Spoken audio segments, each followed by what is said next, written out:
Welcome to Sweet Life Beat Life. We hope this video helps.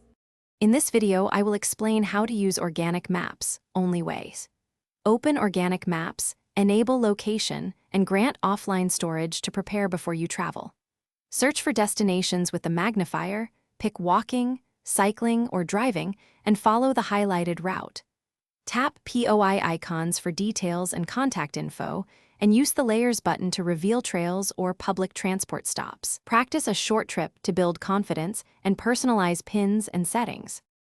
Open the route planner, choose walking, cycling, or driving, and compare suggested paths before you go.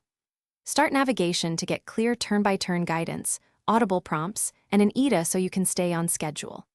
Adjust the map view, lock the compass, or switch to 3D for better orientation while moving.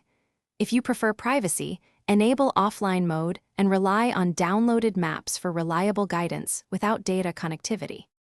Quick recommendation and a friendly ad. If you like carrying guides with you, try the Kindle Paperwhite for crisp text and long battery life while hiking or traveling. It makes reading offline documentation and trail notes simple and comfortable outdoors, and it pairs nicely with downloadable maps on your phone. If you find this video useful, please subscribe and like, and check the description for the link and other deals. Now let's get back to the video.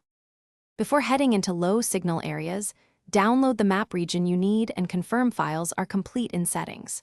Check your device battery and consider a portable charger, and enable power saving so maps run longer. Save tracks or create a breadcrumb trail during hikes to retrace steps if you get disoriented.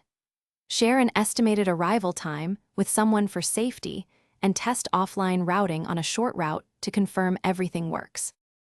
Thanks for watching. Consider subscribing if we helped you.